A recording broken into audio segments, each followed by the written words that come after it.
Late night outside Mercy General Hospital, Nurse Sarah Chun clocked out after another grueling 16-hour shift, her exhaustion mirroring the worn fabric of her discount scrubs. As she pushed through the automatic doors into the cold October air, Dr. Harrison's voice echoed from behind her. Just another forgettable nurse. What he didn't know, what none of them knew, was that in less than 12 hours, F-22 Raptor pilots would storm through those same doors, demanding to speak with Commander Chun. And the entire medical establishment would discover they had been dismissing one of the most decorated Air Force combat flight surgeons in modern military history. Sarah pulled her thin jacket tighter against the bitter wind sweeping across the hospital parking lot. At 32, she had perfected the art of invisibility. Her colleagues at Mercy General saw exactly what she wanted them to see. A quiet, unremarkable nurse who kept her head down, followed orders without question, and never challenged the established hierarchy. She had deliberately cultivated this persona for 3 years, ever since she had walked away from everything that had once defined her. Before we jump back in, tell us where you're tuning in from, and if this story touches you, make sure you're subscribed, because tomorrow, I've saved something extra special for you. The night shift at Mercy General was a symphony of controlled chaos, but Sarah moved through it like a ghost. While other nurses clustered around the break room discussing weekend plans and hospital gossip, she remained focused on her patients. Her section of the emergency department was consistently the most organized, her patient outcomes mysteriously better than average, yet somehow she remained completely overlooked by the administration. Dr. Harrison, the pompous chief of emergency medicine, treated her like hospital furniture, useful when needed, invisible otherwise. "Chun, Room 7 needs vitals," he had barked at her earlier that evening, not bothering to look up from his clipboard. "And try to keep up this time. We need nurses who can think fast, not ones who second-guess every decision." Sarah had simply nodded and moved toward Room 7, suppressing the bitter irony of his words. If only he knew that she had once made life-or-death decisions at 30,000 feet, coordinating medical evacuations while enemy missiles streaked past her aircraft. If only he understood that her apparent hesitation wasn't incompetence. It was the careful deliberation of someone who had seen what happened when medical protocols failed under pressure. The other nurses weren't cruel, just indifferent. Jennifer Walsh, the day shift supervisor, often spoke about Sarah as if she weren't there. "She's competent enough," Jennifer would tell new hires. "But don't expect any initiative. Some people are just meant to follow orders, not give them." The newer nurses would glance at Sarah with a mixture of pity and mild contempt, seeing her as a cautionary tale of mediocrity in scrubs. But Sarah's carefully constructed facade had cracks that occasionally showed her true nature. 2 weeks ago, when a car accident victim had arrived with multiple trauma injuries, she had watched Dr. Harrison struggle with a tension pneumothorax while the patient's oxygen levels plummeted. Sarah had quietly positioned herself near the emergency cart, her hands instinctively reaching for the equipment needed for an emergency thoracostomy. She had performed the procedure hundreds of times in field hospitals across 3 combat zones, often with nothing but battlefield lighting and incoming artillery for atmosphere. "What are you doing, Chen?" Dr. Harrison had snapped when he noticed her preparation. "Step back. I don't need a nurse trying to play doctor."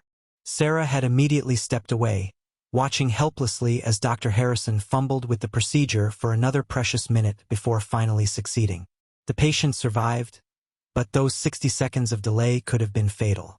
That night, Sarah had gone home and stared at the framed photograph she kept hidden in her bedroom dresser. Herself in Air Force dress blues, the silver wings of a flight surgeon gleaming on her chest, standing next to the F-22 Raptor that had been her second home for 6 years. The photograph showed a different person entirely. Commander Sarah Chun, call sign Phoenix, had been the youngest flight surgeon ever assigned to the elite 1st Fighter Wing at Joint Base Langley Eustis.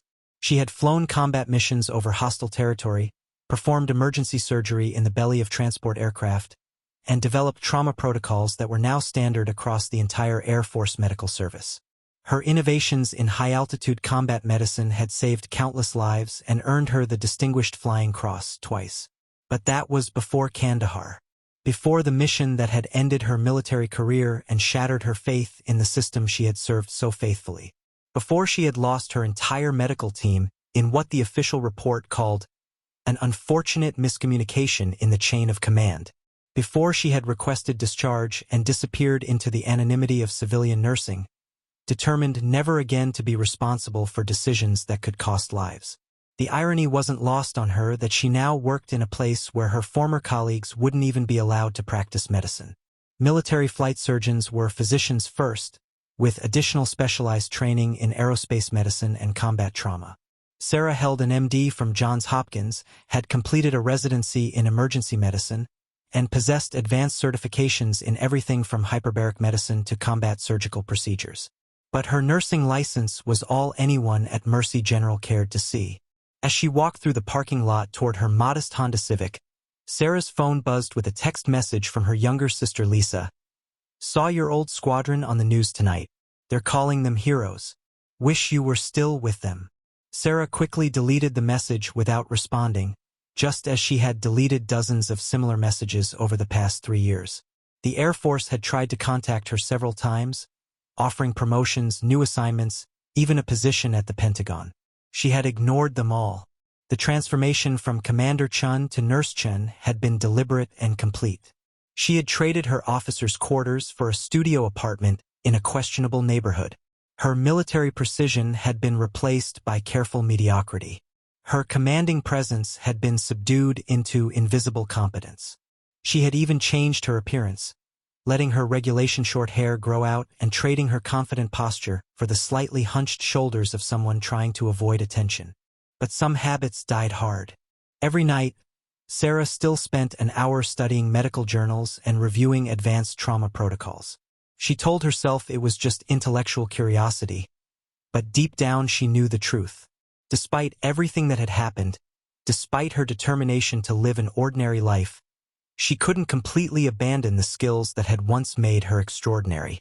The knowledge remained, dormant but ready, like a sleeping fighter aircraft waiting for the call to scramble. As Sarah reached her car and fumbled for her keys in the dim parking garage lighting, she had no idea that her carefully constructed world of anonymity was about to be shattered.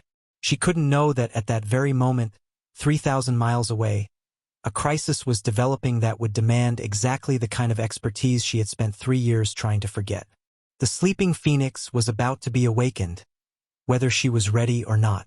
The cold October wind picked up, sending a hospital food wrapper skittering across the empty parking lot, and somewhere in the distance, the faint sound of jet engines could be heard from the nearby Air Force Base. Sarah Chun climbed into her car and drove home, still just another forgettable nurse in the eyes of everyone who mattered. Tomorrow, that would change forever. The serenity of Mercy General's overnight shift shattered at exactly 2:47 a.m. when the unmistakable roar of military turbine engines descended from the October sky. Sarah had been restocking gauze in Supply Room C when the building's windows began vibrating with a deep, thunderous pulse that made her blood run cold. She knew that sound, twin Pratt and Whitney F-119 engines at full military power. The first indication something extraordinary was happening came when the hospital's emergency lighting system automatically activated, casting the corridors in stark white illumination. Through the supply room window, Sarah watched in stunned disbelief as 2 F-22 Raptor fighter jets executed a perfect low-altitude flyover of the hospital complex, their afterburners painting brilliant blue flames across the night sky. The sonic signature was unmistakable to anyone with aerospace experience. This was no routine training flight. "What the hell is that noise?"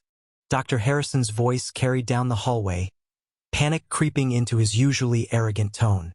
Sarah emerged from the supply room to see him standing at the main corridor window, his face pressed against the glass as the jets thundered overhead for a second pass. Other medical staff were rushing to windows throughout the building, phones buzzing incessantly as the night shift tried to make sense of what they were witnessing. Before anyone could formulate a coherent explanation, the front entrance to Mercy General exploded open with military precision. 6 Air Force Security Forces personnel in full tactical gear stormed through the automatic doors, their movements coordinated with the lethal efficiency of a special operations unit. The lead airman, a master sergeant with shoulders like a linebacker and eyes that had clearly seen combat, immediately began scanning the emergency department with professional intensity. This is Master Sergeant Rodriguez, United States Air Force Security Forces. His voice boomed across the suddenly silent emergency room. We need to speak with Commander Sarah Chun immediately. This is a matter of national security. The effect on the hospital staff was electric. Dr. Harrison, who moments earlier had been complaining about jet noise, now stood frozen in complete bewilderment. Jennifer Walsh, the night supervisor, stepped forward with the confused authority of someone trying to maintain control in a situation that had clearly spiraled beyond her comprehension. "Excuse me, officers," Jennifer said, her voice trembling slightly, "but there's no Commander Chun here. We have a nurse named Sarah Chun, but she's just—" "Ma'am," Master Sergeant Rodriguez interrupted, his tone respectful but absolutely unyielding. "With all due respect, we are not mistaken. We need to speak with Commander Sarah Chun. This is not a request." The security team's presence was overwhelming in the sterile hospital environment. Their tactical equipment, M4 carbines, body armor, and advanced communication gear, seemed wildly out of place among the medical equipment and pastel-colored walls. Yet their bearing was unquestionably professional, suggesting this was no routine security sweep or training exercise. Dr. Harrison, his face flushing red with indignation, stepped forward to assert his authority. "Now see here, this is highly irregular. You can't just storm into a civilian hospital making demands. I'm the chief of emergency medicine, and I'm telling you that we have no military commanders on our staff. Sarah Chun is a low-level nurse, nothing more." Master Sergeant Rodriguez turned his attention to Dr. Harrison with the cold precision of a laser-guided weapon system locking onto target. His expression didn't change, but something in his posture suggested that the good doctor was treading into dangerous territory. "Doctor," Rodriguez said, his voice dropping to a tone that could cut through titanium, "I suggest you locate Commander Chun immediately. We have a code black situation developing, and she is the only medical officer within a 500-mile radius qualified to handle it." The mention of code black sent a visible shiver through the military personnel present, though its significance was lost on the civilian medical staff. Sarah, however, felt her knees nearly buckle. Code Black was the designation for catastrophic military medical emergencies, situations so severe that normal protocols were suspended and extraordinary measures were authorized. "But that's impossible," Jennifer Walsh protested, her voice climbing toward hysteria. "Sarah's just a regular nurse. She keeps to herself, never causes trouble, barely speaks up in staff meetings. She's not even supervisor material, let alone some kind of military commander." The lead security forces airman checked his tactical watch and spoke into his radio headset. "Raven Base, this is Guardian 1. We have located the facility, requesting permission to proceed with Phase 2 of extraction protocol." The radio crackled back immediately. "Guardian 1, you are cleared for immediate Phase 2. Time is critical. Repeat, time is critical." Rodriguez nodded grimly and turned back to the assembled medical staff. "Ladies and gentlemen, I need everyone to listen very carefully. At approximately 0200 hours this morning, a military transport aircraft carrying a special operations medical team went down in hostile territory.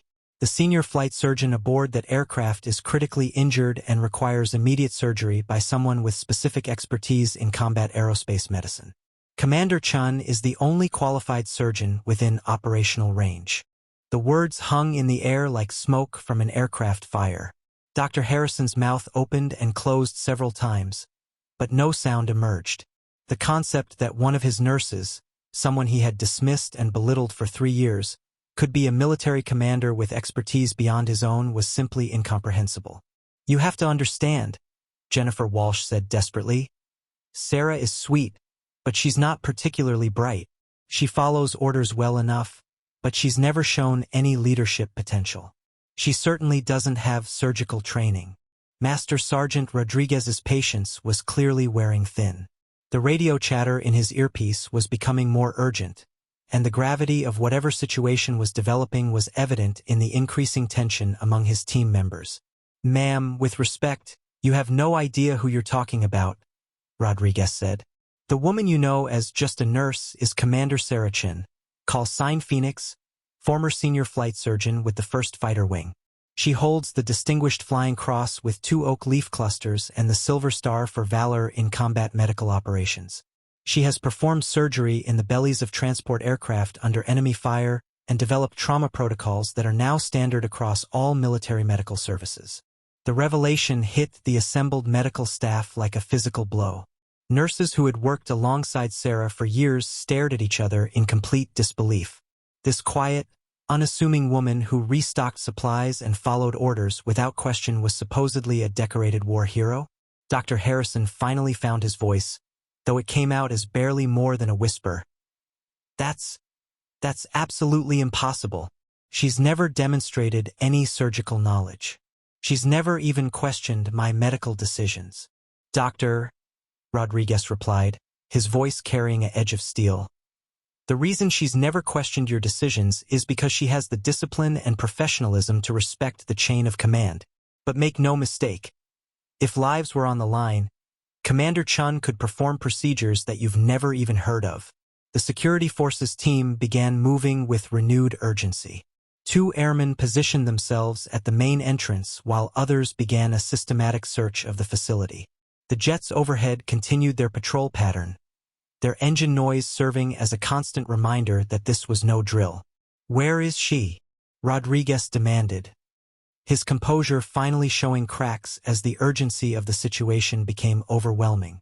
"Every second we waste here could mean the difference between life and death for a fellow service member." Sarah Chun, who had been listening to this extraordinary conversation from the supply room doorway, felt the walls of her carefully constructed civilian life crumbling around her. The sound of F-22 engines overhead called to something deep in her soul, something she had tried to bury but could never quite extinguish. Somewhere, a fellow medical officer was dying, and she was the only one who could save them. The sleeping phoenix was beginning to stir. Sarah stepped out from the supply room doorway, her hands trembling as 3 years of carefully maintained anonymity began to dissolve. The moment Master Sergeant Rodriguez's eyes locked onto hers, she saw immediate recognition, not of her face, but of her bearing. Despite her efforts to blend into civilian mediocrity, something in her posture, the way she carried herself, still whispered of military precision. "Commander Chun," Rodriguez said, his voice carrying a mixture of relief and urgent respect. "Ma'am, we need you to come with us immediately."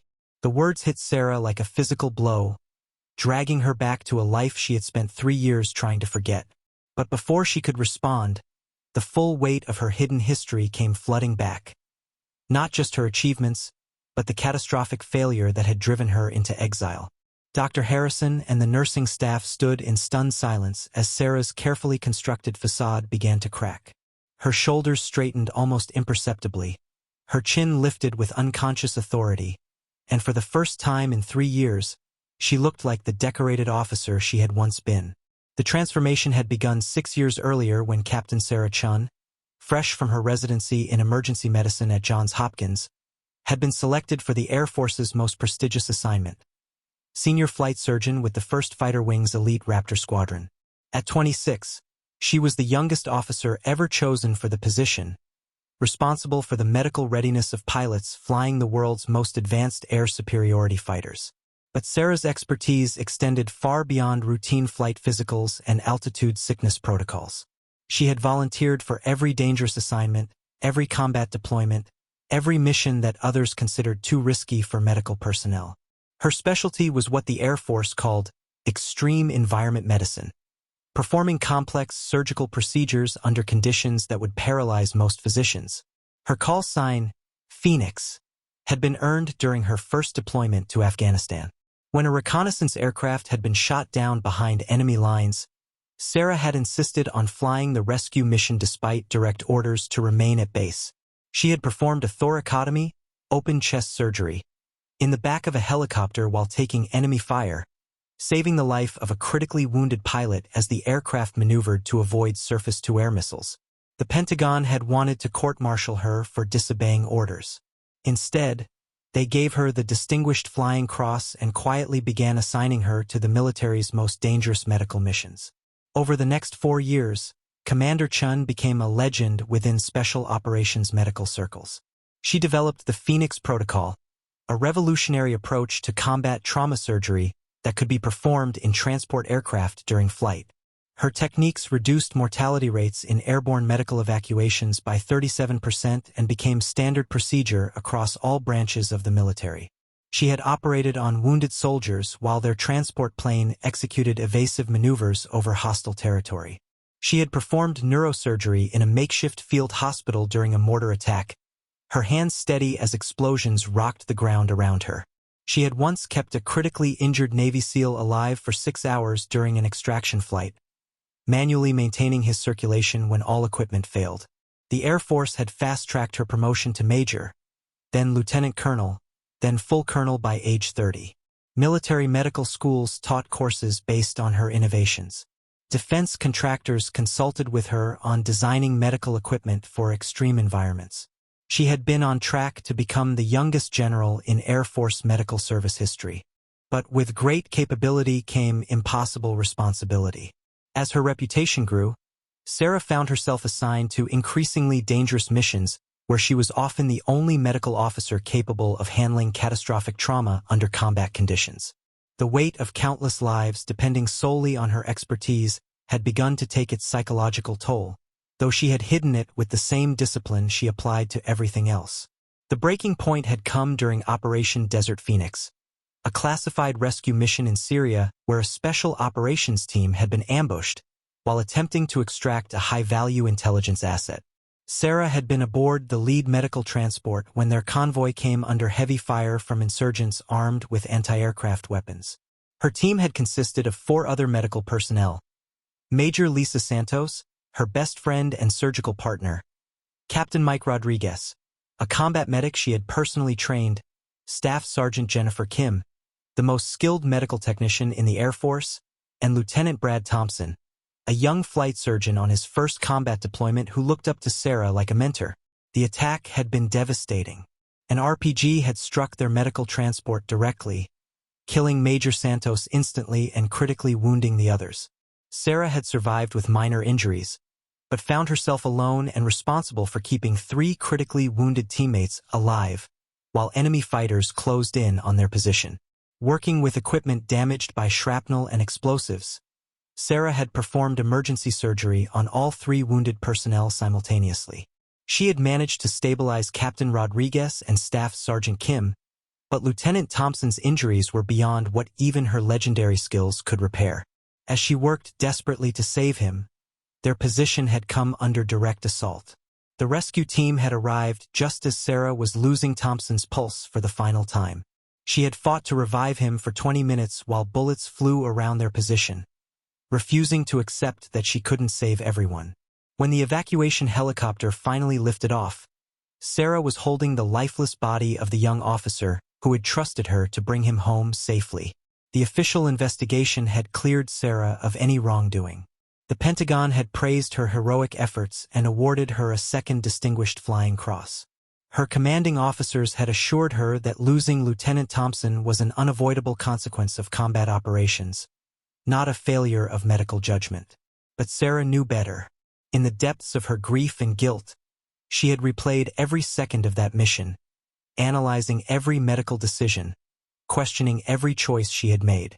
She had concluded that if she had prioritized Thompson's injuries differently, if she had been faster with her initial triage, if she had been just slightly more skilled, he might have survived. The weight of that failure, combined with 3 years of bearing sole responsibility for impossible life-and-death decisions, had finally broken something fundamental inside her. Sarah had submitted her resignation from the Air Force 6 weeks after the Syria mission, citing personal reasons and refusing all attempts by her superiors to convince her to stay. She had walked away from her rank, her career, her reputation, and her identity.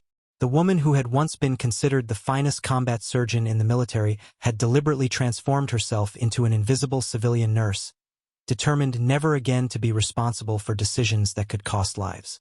But now, standing in the emergency department of Mercy General Hospital as Master Sergeant Rodriguez waited for her response, Sarah realized that her past was finally catching up with her. Someone, somewhere, needed the expertise that only Commander Sarah Chin possessed. The Phoenix was being called back to life, whether she was ready or not. The radio in Rodriguez's earpiece crackled with increasing urgency, and Sarah could see the desperation growing in his eyes. Whatever crisis was developing, it was getting worse by the minute. "Commander," Rodriguez said quietly, "I know this is difficult, but we're running out of time. Are you going to help us? Or do I need to explain to a fellow service member's family why we couldn't save their loved one?" Sarah closed her eyes, feeling the weight of 3 years of guilt and 3 years of hiding pressing down on her like the G-forces in a fighter jet pulling out of a dive. When she opened them again, something had fundamentally changed. The sleeping phoenix was beginning to awaken. The tension in Mercy General's emergency department was suffocating as the implications of Master Sergeant Rodriguez's revelation began to sink in among the hospital staff. Dr. Harrison stood frozen, his face cycling through expressions of disbelief, confusion, and mounting panic as he processed the impossible reality that one of his supposedly mediocre nurses was actually a decorated military commander. "This is absolutely preposterous," Dr. Harrison finally managed to sputter, his voice climbing toward hysteria. "Sarah Chun is a basic-level nurse.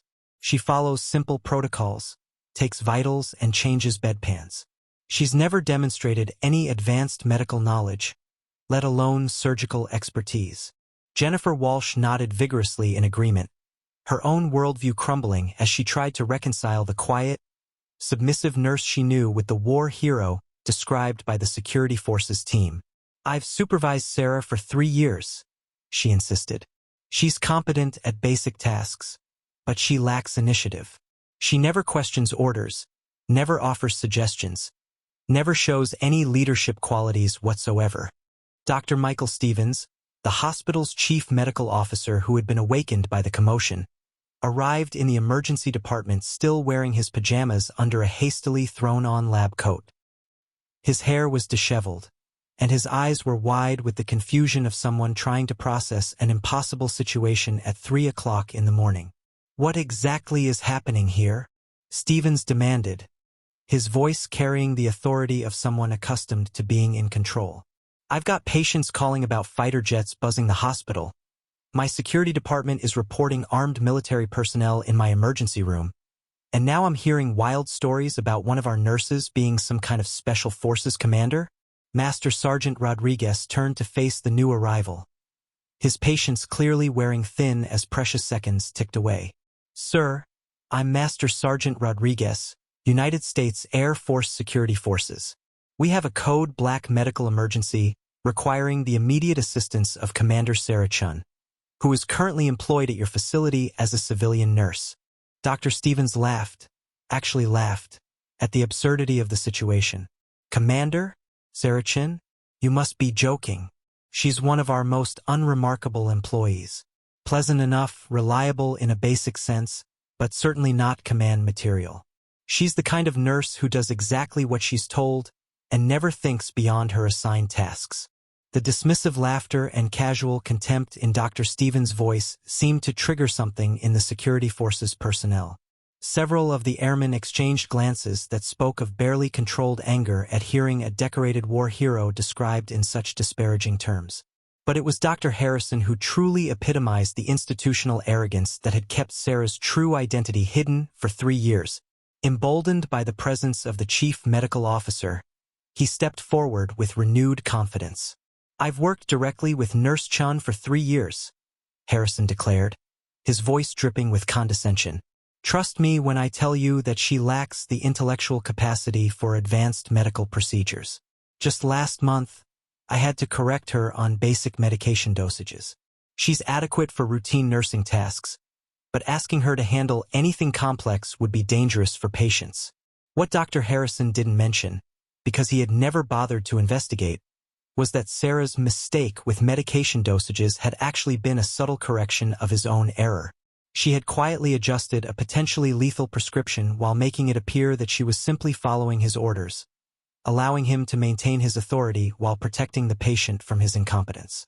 Dr. Rebecca Martinez, the emergency department's assistant director, arrived just in time to hear Harrison's assessment. She shook her head in agreement, adding her own dismissive evaluation. "Sarah's problem is that she's too passive. She never advocates for patients, never challenges questionable orders, never shows any sign of independent medical thinking. We've actually discussed whether she might be better suited for a less demanding environment. The irony was crushing. What the hospital staff interpreted as passivity and lack of initiative was actually Sarah's deliberate effort to avoid the kind of high-stakes decision-making that had once defined her military career. Her refusal to challenge orders wasn't incompetence. It was the careful self-preservation of someone who had seen what happened when the weight of ultimate responsibility became unbearable. Jennifer Walsh pulled out Sarah's personnel file, waving it as evidence of her mediocrity. "Look at her performance reviews," she said triumphantly.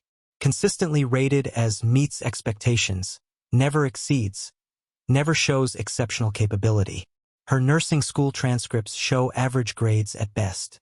There's absolutely nothing in her background that suggests any kind of advanced medical training."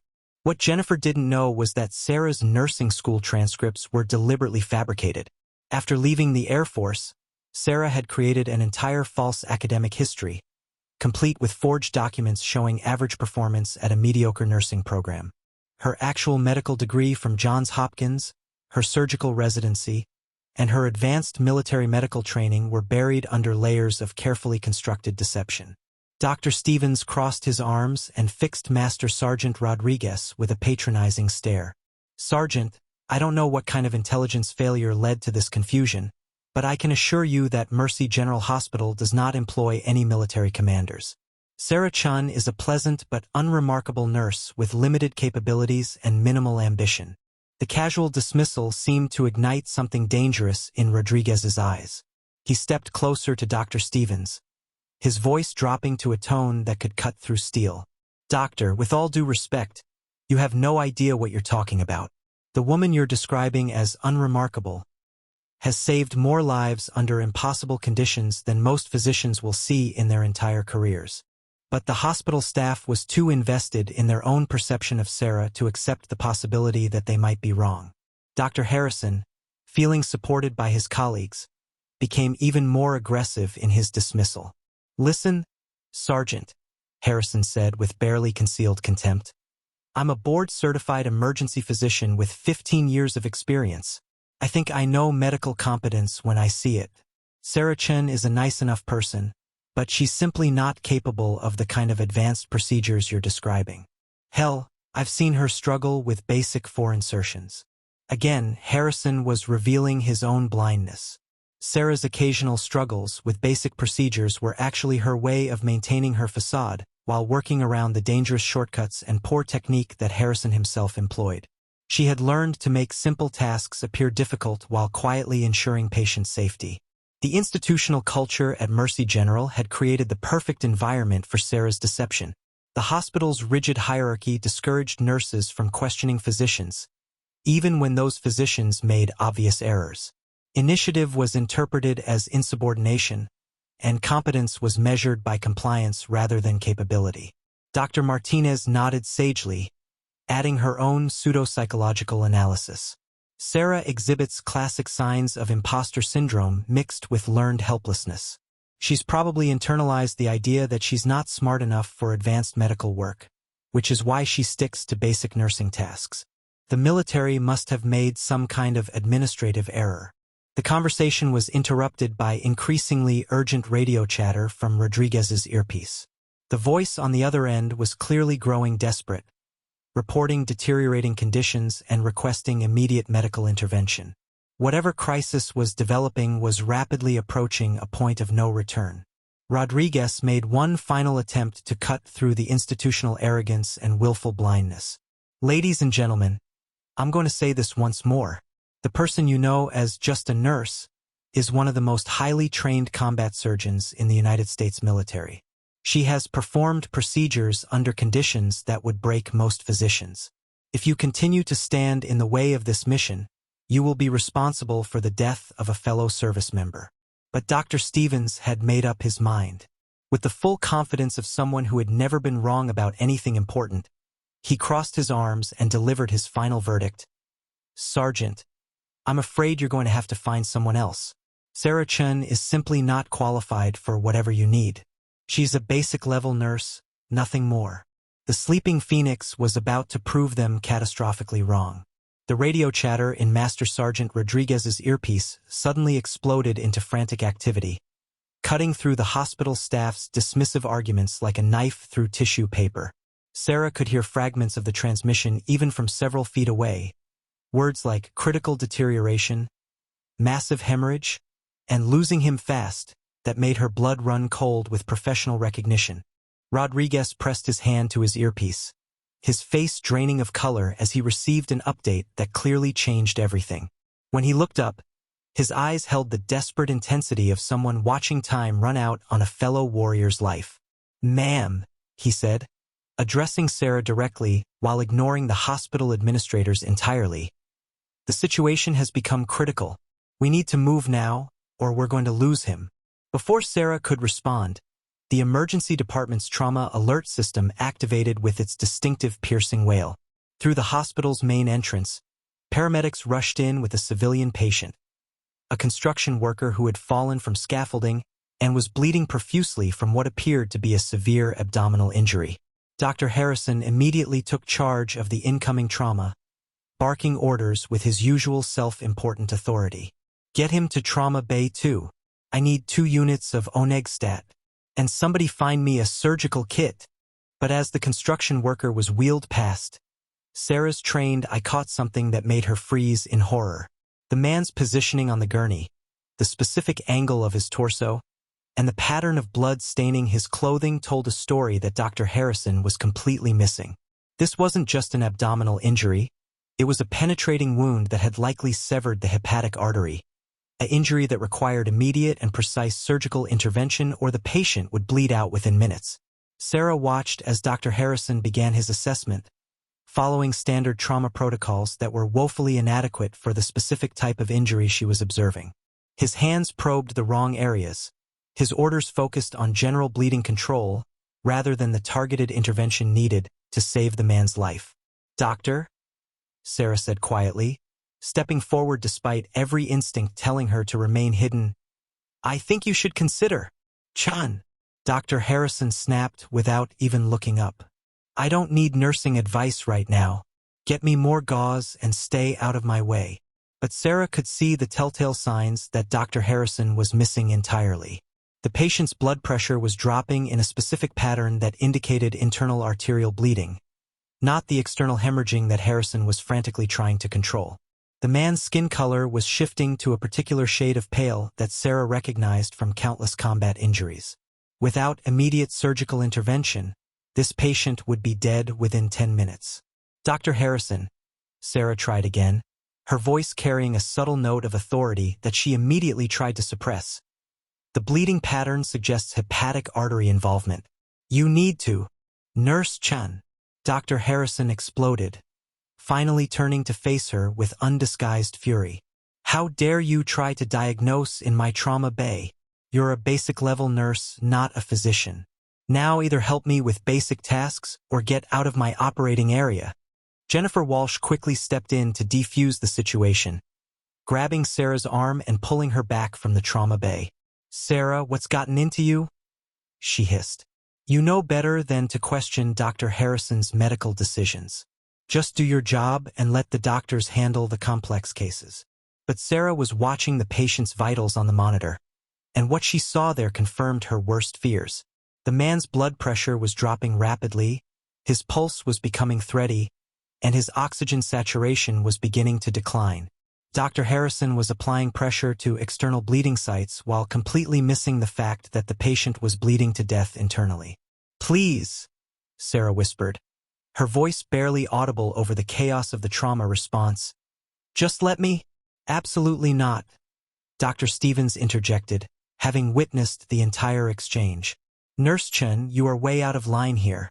Dr. Harrison is a board-certified emergency physician.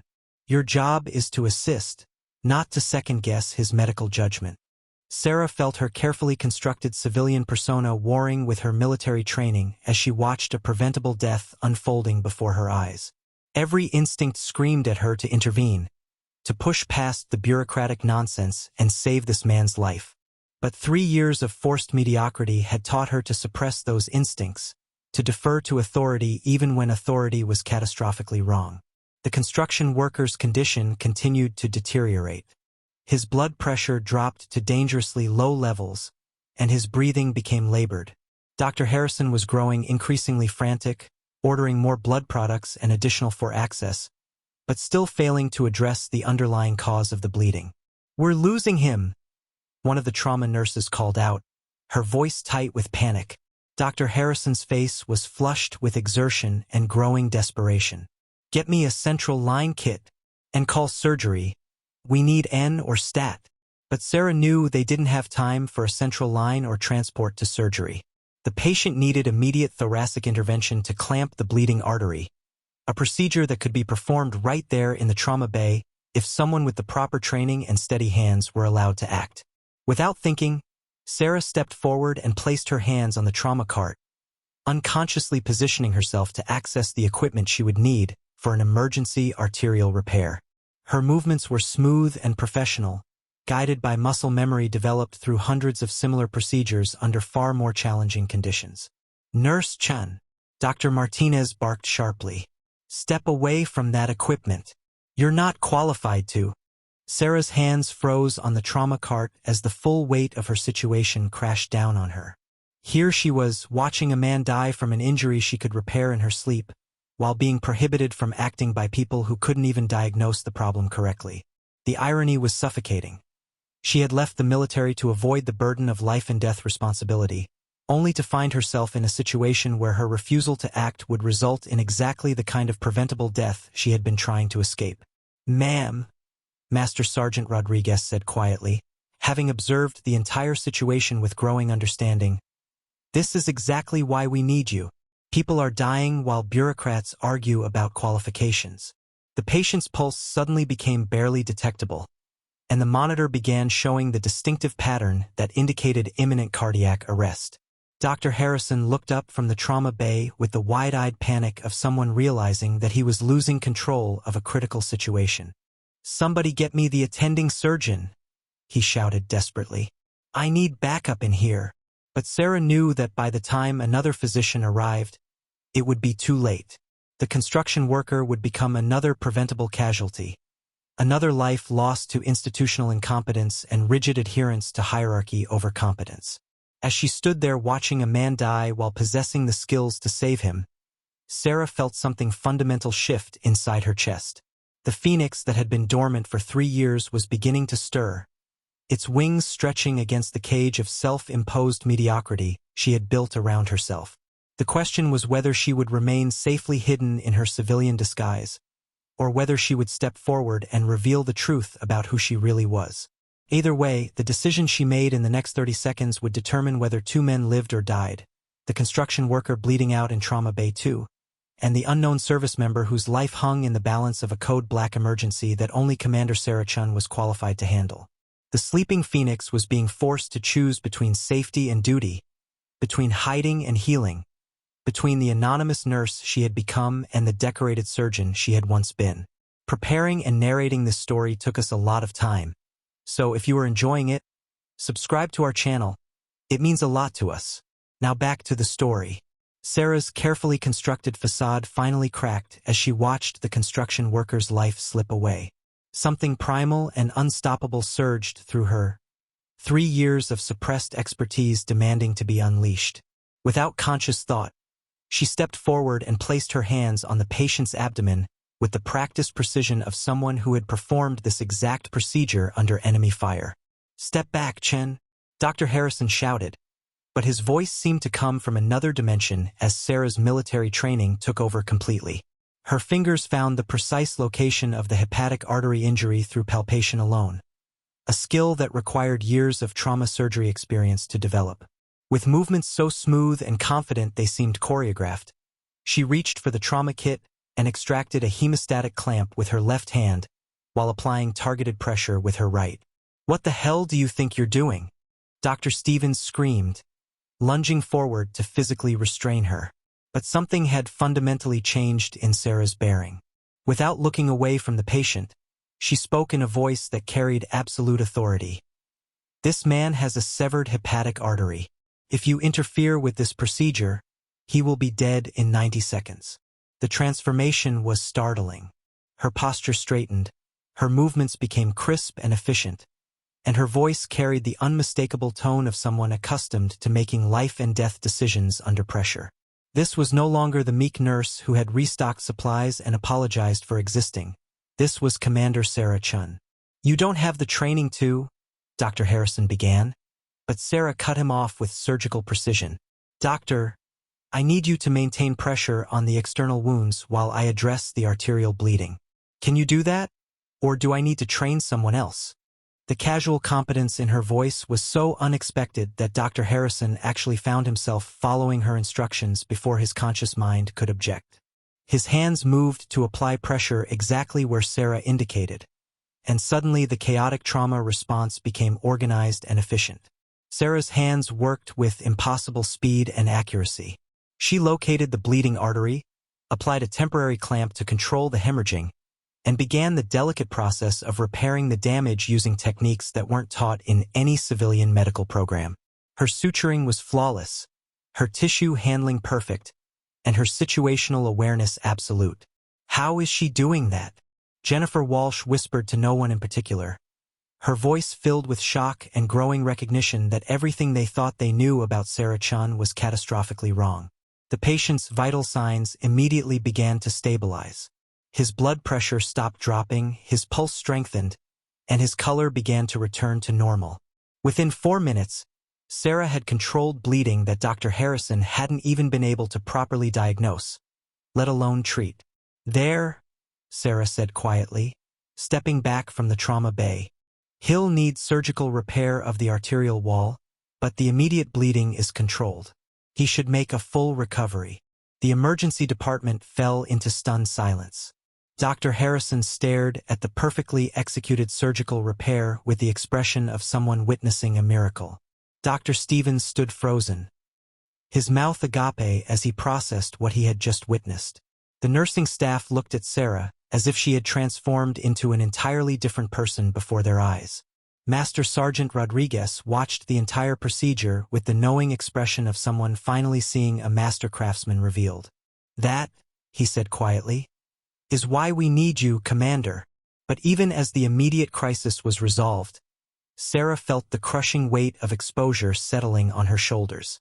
For 3 years, she had successfully hidden her true capabilities behind a facade of mediocrity and compliance. Now, in the space of 4 minutes, she had shattered that carefully constructed identity beyond any hope of repair. Dr. Martinez was the first to find her voice. "Sarah, where did you learn to do that?" The question hung in the air like smoke from an aircraft fire. Sarah looked around at the faces of colleagues who had dismissed her, belittled her, and treated her as intellectually inferior for 3 years. The irony was crushing. She possessed more surgical experience and advanced medical training than all of them combined, yet she had allowed them to believe she was barely competent to take vital signs. Sarah began, then stopped. The truth was too complicated, too painful, and too dangerous to her carefully maintained anonymity.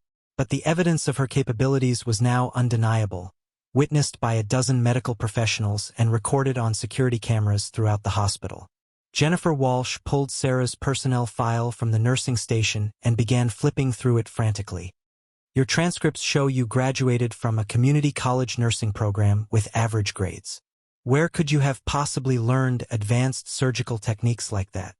The question pierced through Sarah's defenses like shrapnel through aircraft aluminum. Her nursing school transcripts were forgeries, designed to hide the fact that she held an MD from Johns Hopkins and had completed one of the most demanding surgical residencies in the country. But admitting that would open doors she had spent 3 years keeping locked. I read medical journals sometimes," Sarah said weakly, the excuse sounding pathetic even to her own ears. Dr. Harrison shook his head slowly, his expression shifting from shock to something approaching awe. "Reading medical journals doesn't teach you to perform arterial repairs under pressure. That level of surgical skill requires years of intensive training and extensive hands-on experience." The construction worker was now stable and being prepared for transport to the operating room for additional repair work. His life had been saved by Sarah's intervention, a fact that was impossible for anyone in the emergency department to deny or dismiss. Rodriguez stepped closer to Sarah, his voice gentle but insistent. "Ma'am, we've just witnessed exactly why you're needed. While everyone else was arguing about protocols and qualifications, you saved a life. Right now, there's another life hanging in the balance. Someone who trusted you enough to specifically request your help." Sarah felt trapped between two impossible choices.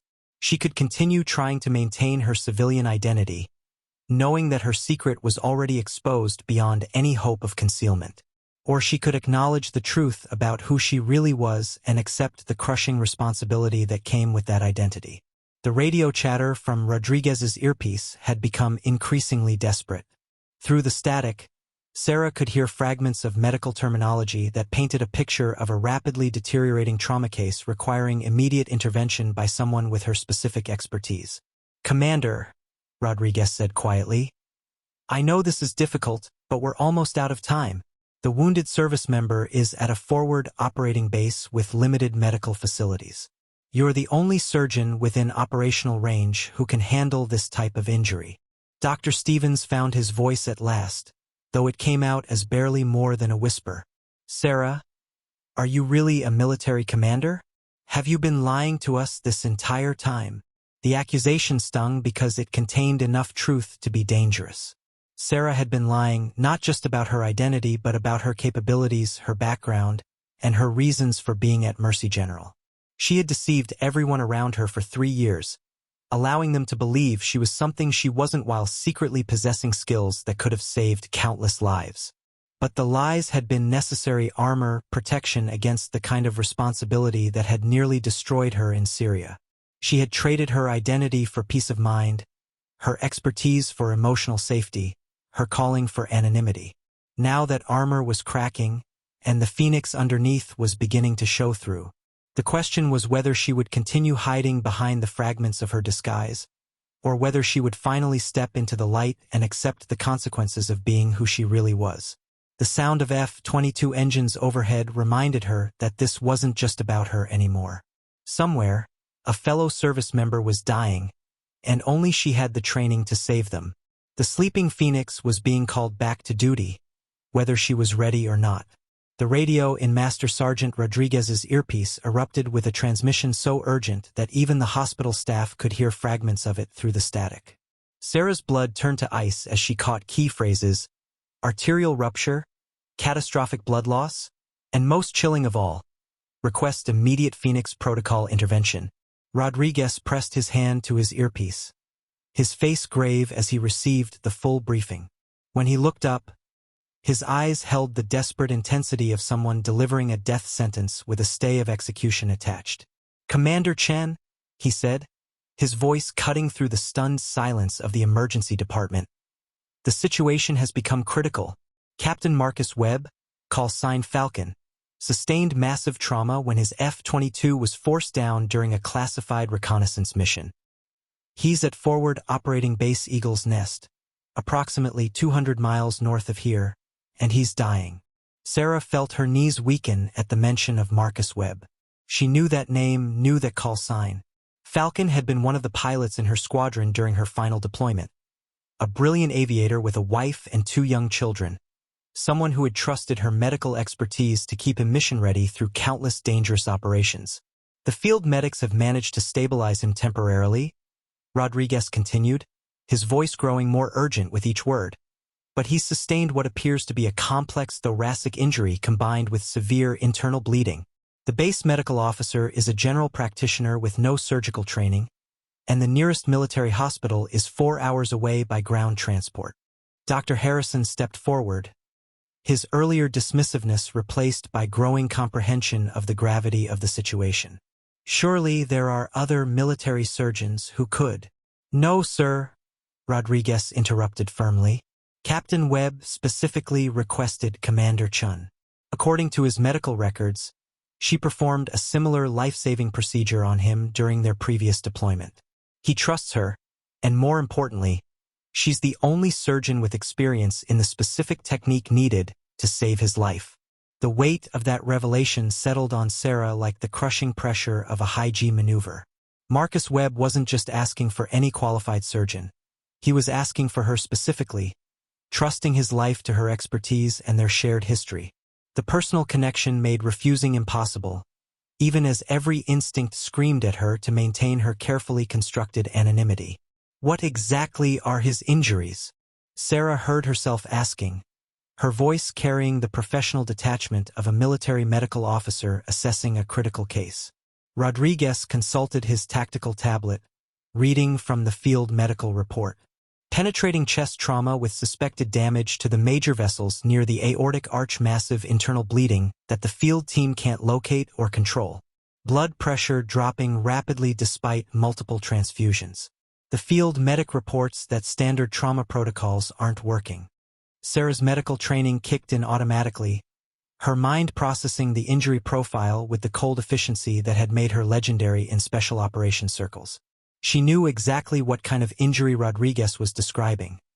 A rare but catastrophic trauma that she had seen only twice in her military career. Both times, she had been the only surgeon with the specialized knowledge needed to perform the complex vascular repair required. The first case had been in Afghanistan, where she had successfully saved a special forces operator who had sustained similar injuries during a helicopter crash.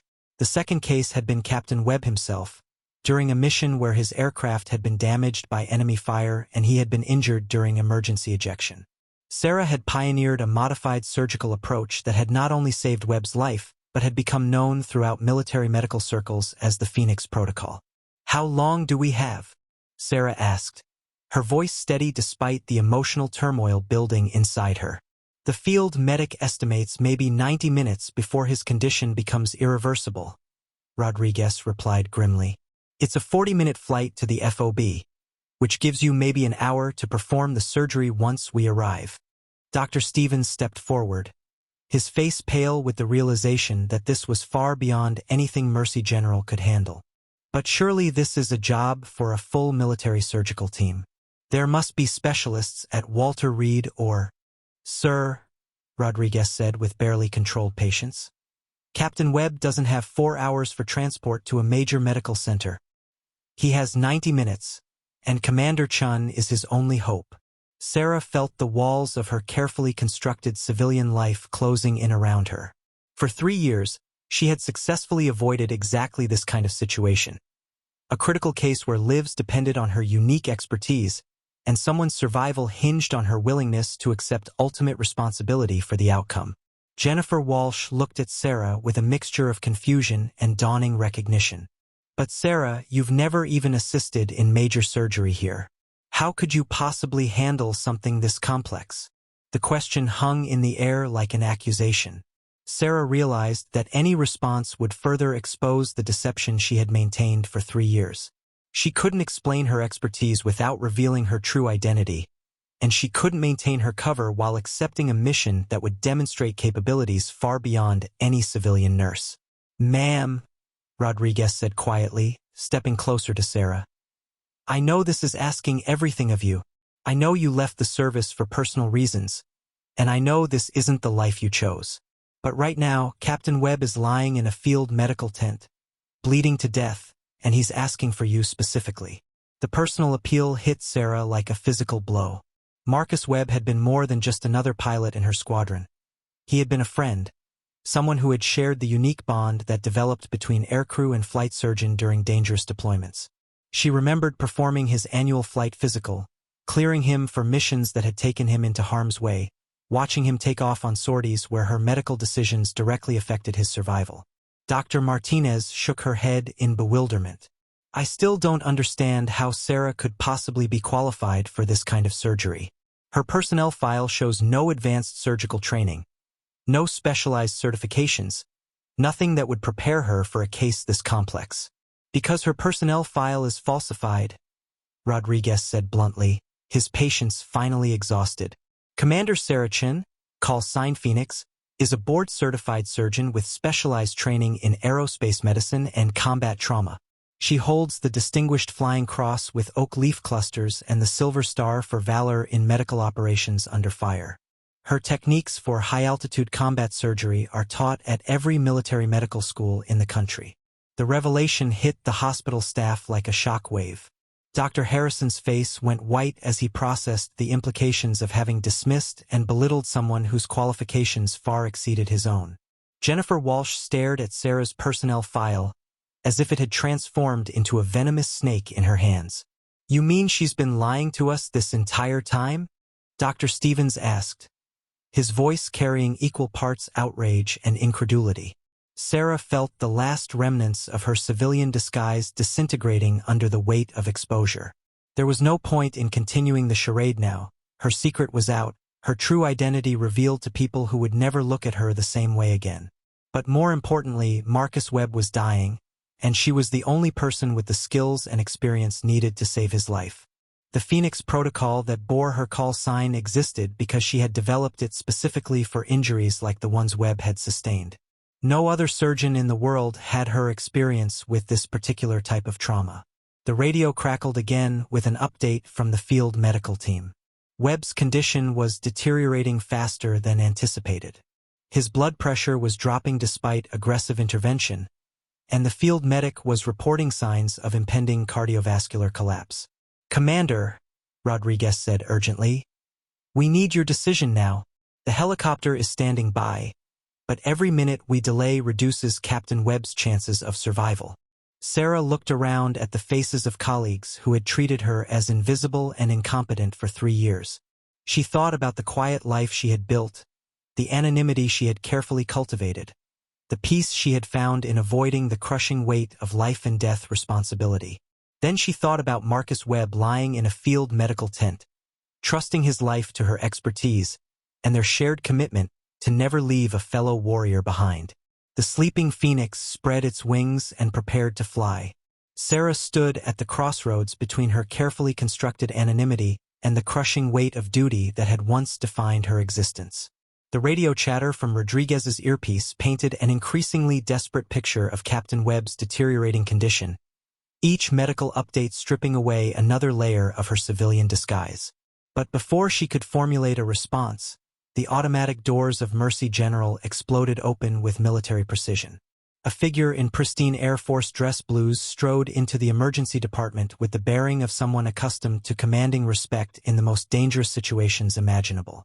The silver stars on his shoulders caught the fluorescent lighting, and the rows of ribbons across his chest told the story of a career spent in the world's most elite military circles. "Where is Commander Chen?" the newcomer demanded, his voice carrying the absolute authority of someone whose orders were never questioned. Master Sergeant Rodriguez immediately snapped to attention, his expression shifting to one of profound respect mixed with surprise. "General Morrison, sir. I wasn't expecting. The situation has escalated beyond anything we anticipated." "Sergeant?" General Morrison interrupted, his gaze sweeping the emergency department until it locked onto Sarah. "Commander Chun, we need to talk. Now." The appearance of a 2-star general in the civilian hospital sent shockwaves through the assembled medical staff. Dr. Stevens stepped forward with the misplaced confidence of someone trying to assert authority in a situation that had clearly spiraled beyond his comprehension.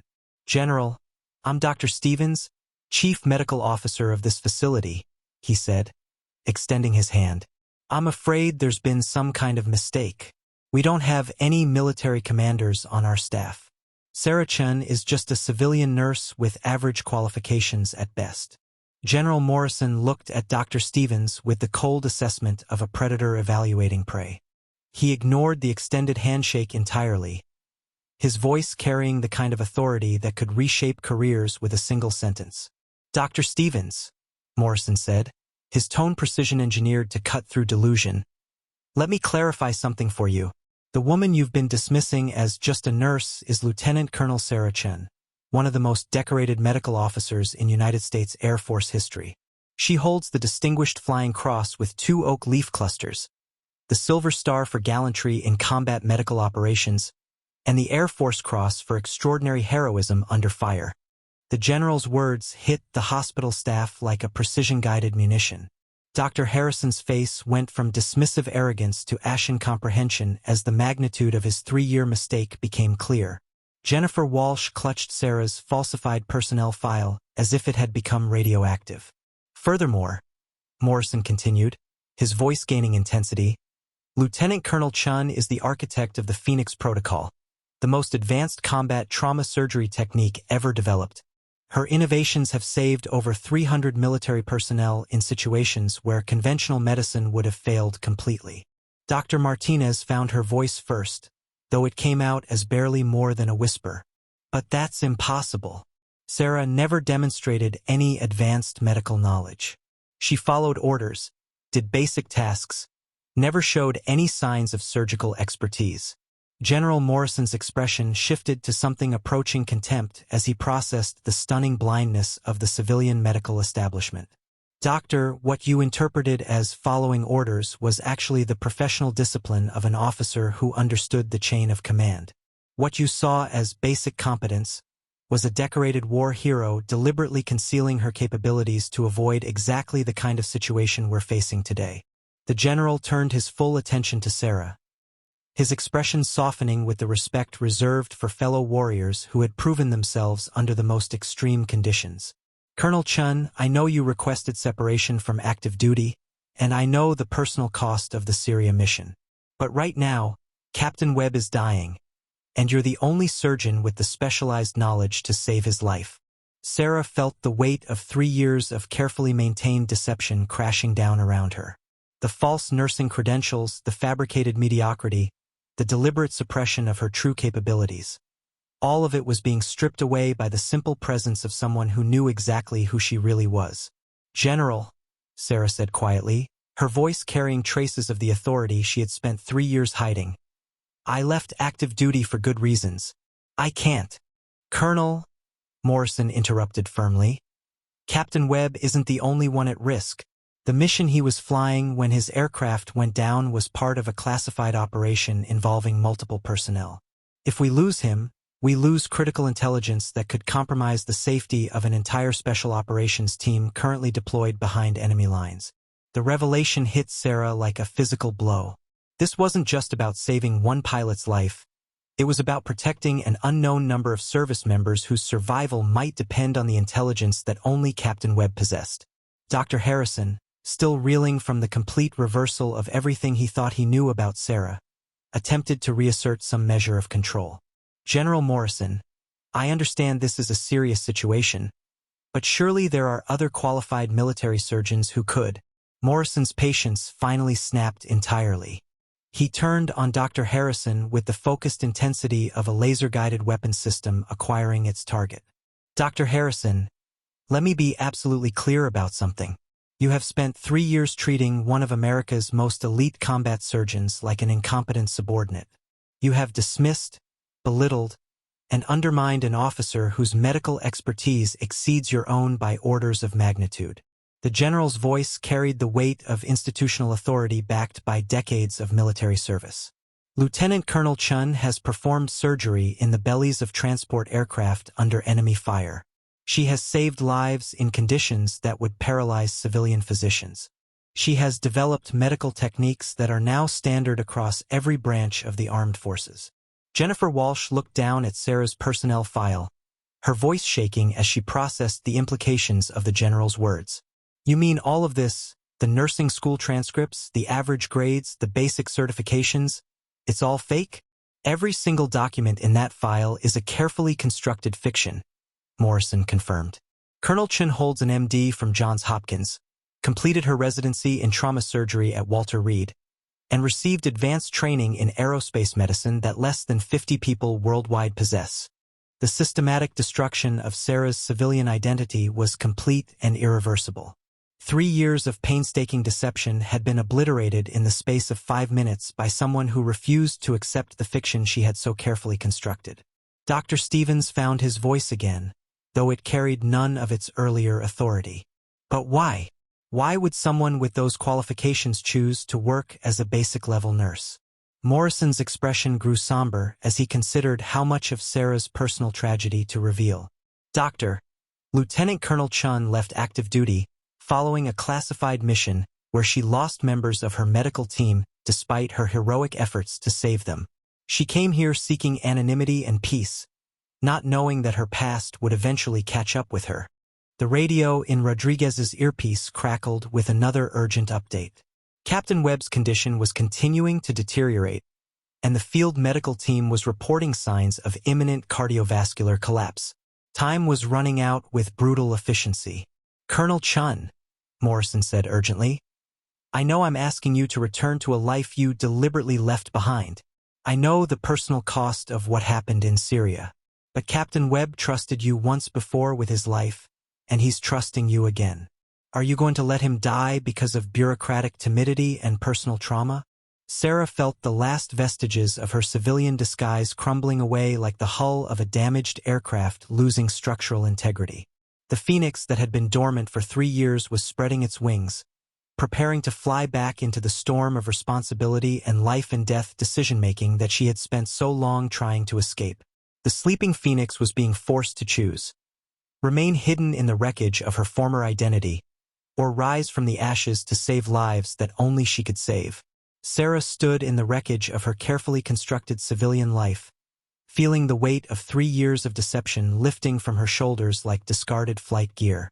The phoenix that had been dormant was stirring to life, its wings unfurling with the terrible beauty of something born from flame and necessity. "General Morrison," she said, her voice undergoing a fundamental transformation as the authority she had buried began to resurface. "I need a complete medical briefing on Captain Webb's current condition, available surgical equipment at the FOB, and detailed specifications on the transport aircraft's medical capabilities." The change in Sarah was immediate and startling. Her posture straightened with military precision. Her voice carried the crisp authority of someone accustomed to making life-and-death decisions under pressure, and her eyes held the focused intensity of a combat veteran calculating tactical options. The meek nurse who had apologized for existing was vanishing before everyone's eyes, replaced by someone radiating competence and command presence. Dr. Harrison took an involuntary step backward, his face reflecting the shock of seeing someone he had dismissed for 3 years suddenly transform into a figure of undeniable authority. I don't understand. How could we have been so wrong about you?" "Dr. Harrison," Sarah replied, her tone carrying the patient but firm instruction of a superior officer educating a subordinate. "You weren't wrong about what you observed. You were wrong about what it meant. My deference to your authority wasn't incompetence. It was military discipline. My reluctance to challenge your decisions wasn't ignorance. It was respect for the civilian chain of command I was operating under." General Morrison pulled out a tactical tablet and began displaying real-time medical data from forward operating base Eagle's Nest. "Colonel, Captain Webb sustained penetrating trauma to the right thoracic cavity, with suspected damage to the subclavian artery and possible pneumothorax. Field vitals show dropping blood pressure, increasing heart rate, and diminishing oxygen saturation despite aggressive intervention." Sarah's mind immediately shifted into the analytical mode that had made her legendary in military medical circles. She processed the injury profile with the cold efficiency of a master tactician evaluating battlefield conditions. Blood loss rate suggests arterial involvement, but the pattern indicates a complex tear rather than complete severing. We'll need to perform vascular reconstruction using modified Phoenix Protocol approach number 3. "Phoenix Protocol?"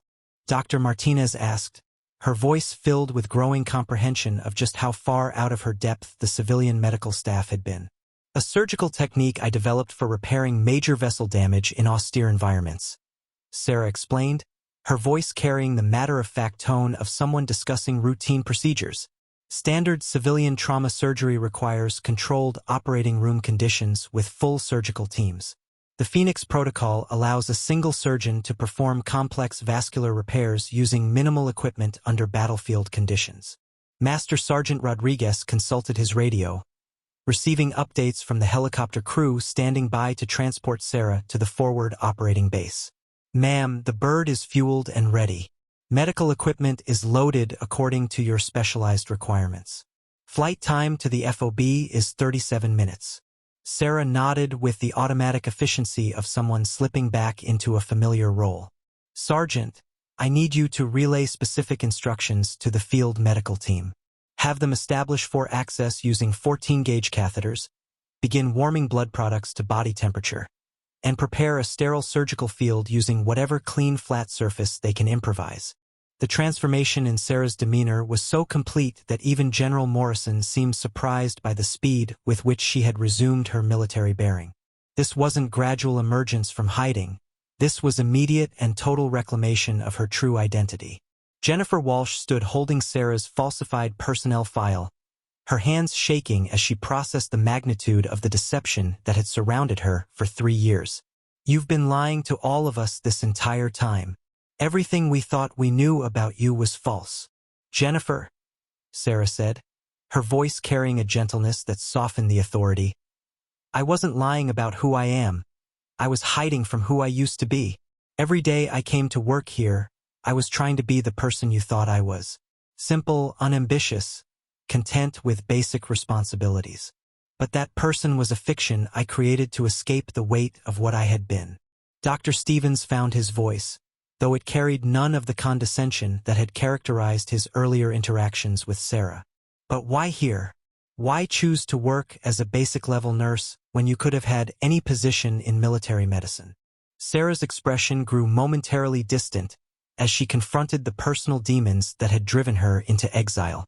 "Doctor, when you're responsible for decisions that determine whether fellow service members live or die, the weight of that responsibility can become overwhelming. I came here because I wanted to help people without bearing ultimate responsibility for outcomes." The irony of her situation wasn't lost on anyone present. In trying to escape responsibility, Sarah had placed herself in a position where her refusal to act would result in exactly the kind of preventable death she had been trying to avoid. General Morrison checked his watch, his expression growing more urgent. "Colonel, we need to move. Captain Webb's condition is deteriorating rapidly, and every minute of delay reduces his chances of survival."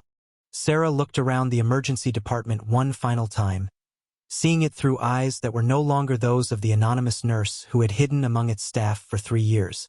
The transformation was complete and irreversible. There would be no going back to the comfortable mediocrity she had cultivated.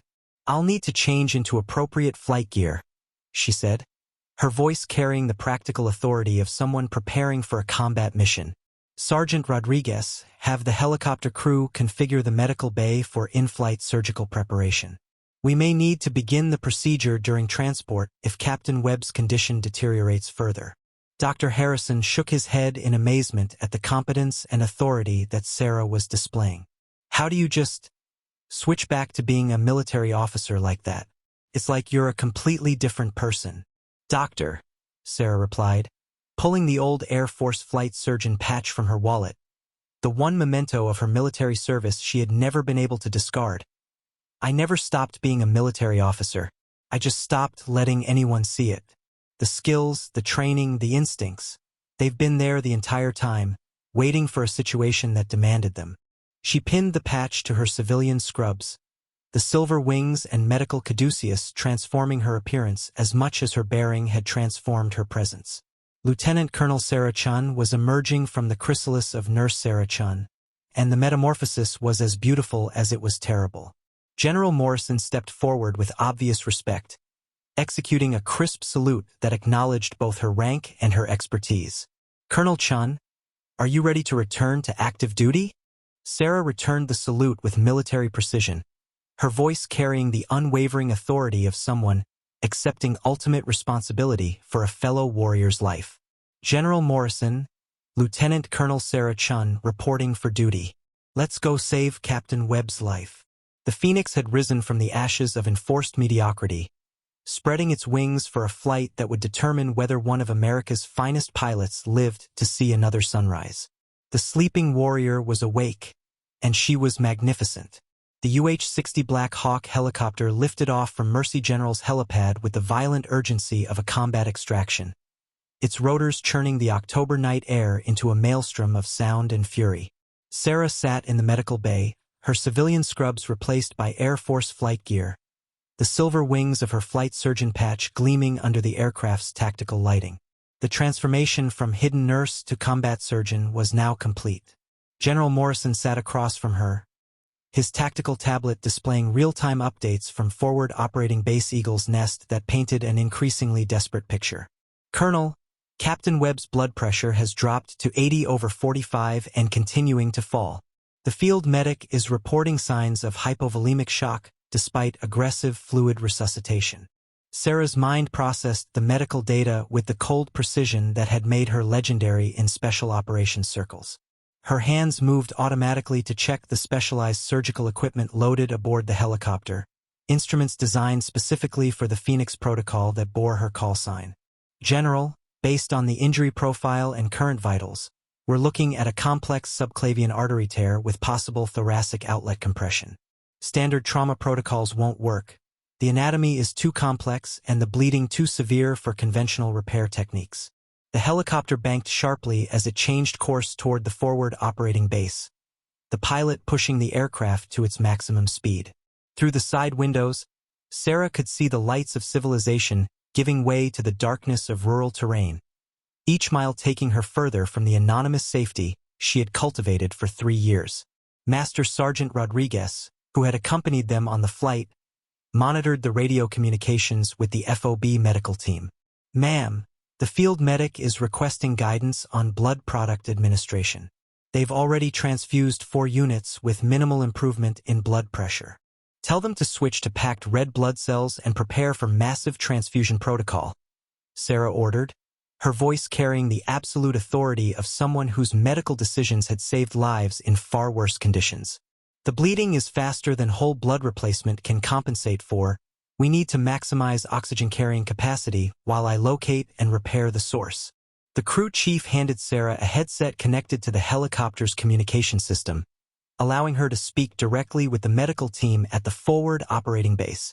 The voice that came through the static was tight with barely controlled panic. "Phoenix, this is Falcon Base Medical. Patient is deteriorating rapidly. We're losing pulse pressure and peripheral circulation is becoming compromised. How much longer until your arrival?" Sarah checked the helicopter's navigation display, calculating flight time with the precision of someone accustomed to coordinating medical evacuations under fire. "Falcon Base, Phoenix inbound, ETA 12 minutes. Maintain current transfusion rate and prepare surgical field for immediate intervention. Be advised, this procedure cannot be performed in a sterile or environment." The acknowledgement came back immediately. "Roger, Phoenix. Surgical area is being prepared in the main tent. We've cleared all non-essential personnel and established the cleanest environment possible under field conditions." General Morrison studied Sarah's focused preparation with the appreciation of someone recognizing exceptional competence under pressure. "Colonel, I've read your service record, but I've never actually witnessed you working in the field. The reports described your capabilities, but seeing you prepare for this kind of surgery under these conditions is remarkable." Sarah continued her systematic equipment check, her movements precise and economical. "General, the Phoenix protocol was developed specifically for situations where conventional medicine fails. When you're operating in the belly of a transport aircraft during evasive maneuvers, or performing surgery in a tent while artillery rounds are impacting nearby, you learn to adapt surgical techniques to impossible conditions." The helicopter's pilot came over the intercom with a navigation update. "Phoenix, Falcon Base is now visible. Landing zone is clear and marked. We'll be on the ground in 90 seconds. Through the aircraft windows, Sarah could see the lights of forward operating base Eagle's Nest spread across the darkness below. A small outpost of civilization carved out of hostile territory, where American service members carried out missions that the civilian world would never know about. The sight triggered memories of countless similar bases where she had performed emergency surgery under conditions that would paralyze most physicians. "Colonel," Rodriguez said, monitoring the tactical communications, "Captain Webb's condition has stabilized temporarily, but the field medic reports visible signs of internal bleeding that they can't control. He's asking for your ETA at his location." "Tell him 2 minutes from touchdown," Sarah replied, her voice carrying the calm authority that had earned her the trust of special operations personnel worldwide. "Have him prepare Captain Webb for immediate surgical intervention. I'll be working without anesthesia initially to minimize cardiovascular stress." The helicopter touched down on the makeshift landing zone with a controlled crash that sent dust and debris flying in all directions. Before the rotors had fully spun down, Sarah was moving toward the aircraft's exit with the focused urgency of someone whose every action could determine whether a fellow warrior lived or died. The forward operating base was a study in organized chaos, temporary structures and equipment positioned with military precision, yet clearly established in haste to support rapidly developing operations. Air Force Security Forces personnel formed a protective perimeter while medical staff rushed to meet the helicopter. A young staff sergeant in medical gear approached with obvious relief written across his face. "Colonel Chun, I'm Staff Sergeant Williams, field medic. Captain Webb is in the main medical tent, and his condition is critical. I've never seen anything like this injury pattern." Sarah followed Williams toward the medical facility, her mind automatically cataloging the available resources and environmental constraints she would be working under. The medical tent was actually a sophisticated field hospital with advanced life support equipment, but it was still far from the controlled conditions of a traditional operating room. Inside the tent, Sarah got her first look at Captain Webb in 3 years. Marcus lay on a field stretcher, his flight suit cut away to reveal the massive trauma to his chest and shoulder area. His face was pale with the distinctive color that indicated severe blood loss, but his eyes were alert and focused. "Phoenix," he said weakly, managing a slight smile despite his critical condition. "I knew you'd come, just like Afghanistan." Sarah knelt beside the stretcher, her hands immediately beginning the assessment that would determine her surgical approach. "Marcus, I'm going to get you through this, but I need you to trust me completely. This is going to hurt, but I can't use anesthesia until I get the bleeding controlled." Webb nodded with the calm acceptance of a combat veteran who understood that survival sometimes required enduring impossible pain. "Do whatever you need to do, Phoenix. I trust you." Sarah looked up at the assembled medical team, young airmen who had never seen the Phoenix protocol performed, watching with the mixture of awe and terror that came from witnessing surgical techniques that existed at the very edge of medical possibility. "Gentlemen," she said, her voice carrying the absolute authority of someone about to perform a miracle, "you're about to see why they call it the Phoenix Protocol. When I begin this procedure, I need absolute silence and perfect assistance. Captain Webb's life depends on our precision." The master surgeon was about to demonstrate why she was considered the finest combat medical officer in Air Force history, working under conditions that would challenge the limits of human capability and medical science. The field medical tent at forward operating base Eagle's Nest fell silent except for the steady beeping of monitoring equipment and the distant hum of generators powering the life support systems. Sarah positioned herself over Captain Webb's stretcher, her hands steady despite the magnitude of what she was about to attempt. The Phoenix Protocol had never been performed under these specific conditions, but she had developed it for exactly this kind of impossible situation. "Beginning surgical intervention," Sarah announced, her voice carrying across the tent with clinical precision. "This procedure will take approximately 47 minutes if everything goes according to plan. Staff Sergeant Williams, I need you to monitor vitals and call out any significant changes immediately." Her hands moved with the fluid grace of a master craftsman as she began the delicate process of accessing the damaged subclavian artery. The injury was even worse than the field reports had indicated, a complex tear that had created multiple bleeding sources while compromising the vessel's structural integrity. In a civilian hospital, this would require a full surgical team and hours of meticulous repair work. Here, she had to accomplish the same result alone, working with field equipment while her patient remained conscious. "Phoenix," Webb whispered, his voice tight with pain but still carrying the steady resolve of a combat pilot. "How bad is it really?" "Marcus, you sustained damage that would challenge the best trauma surgeons in the world," Sarah replied honestly as she worked. "But you also happen to be lying under the hands of someone who has repaired this exact type of injury before. Focus on staying conscious and let me worry about the technical aspects." 20 minutes into the procedure, Sarah encountered a complication that threatened to unravel everything. The arterial tear extended deeper than the initial assessment had indicated, involving multiple vessel branches that would require simultaneous repair to prevent catastrophic bleeding. It was the kind of surgical challenge that would normally require stopping the procedure to reassess options. Instead, Sarah adapted with the improvisational genius that had made her legendary. She developed a modified approach on the spot, using techniques that combined elements from 3 different Phoenix protocol variations to address the complex damage. Her hands moved with impossible precision as she reconstructed damaged vessels using methods that existed nowhere in any medical textbook. "Colonel," Staff Sergeant Williams called out, his voice tight with concern. "Blood pressure is starting to rise and pulse is stabilizing. Whatever you're doing, it's working."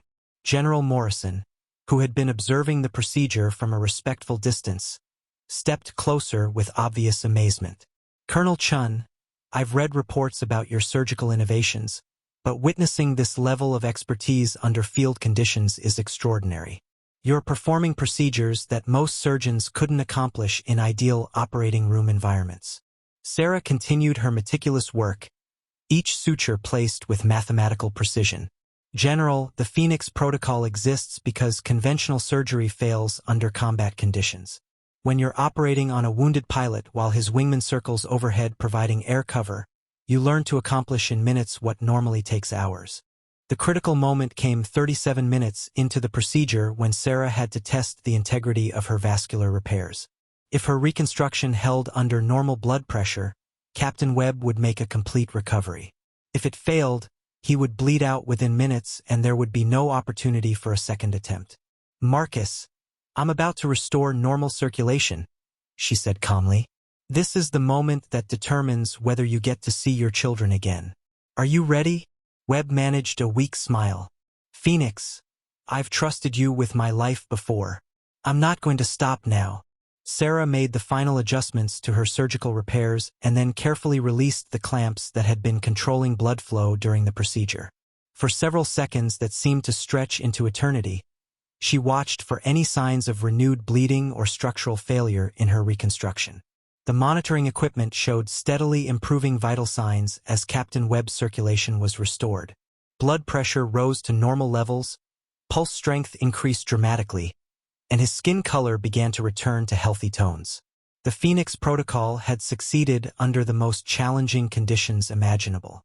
"Surgical intervention complete," Sarah announced, stepping back from the stretcher with quiet satisfaction. "Captain Webb's condition is stable and prognosis is excellent for full recovery." The medical tent erupted in spontaneous applause from the assembled personnel who had witnessed something they would talk about for the rest of their careers. Staff Sergeant Williams looked at his monitoring equipment with the expression of someone who had just witnessed a medical miracle.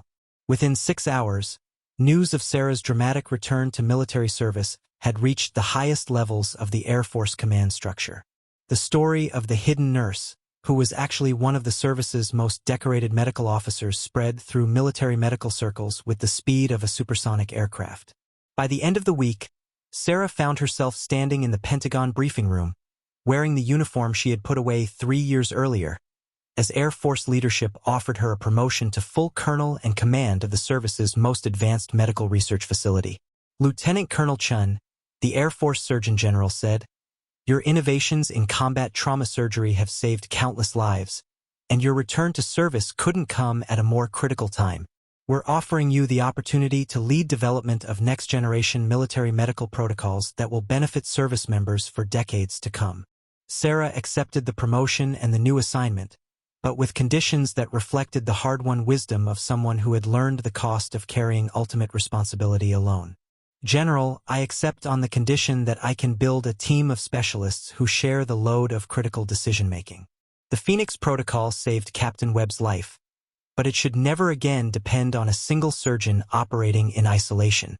3 months later, Sarah stood before the first graduating class of the Advanced Combat Medical Institute that bore her name.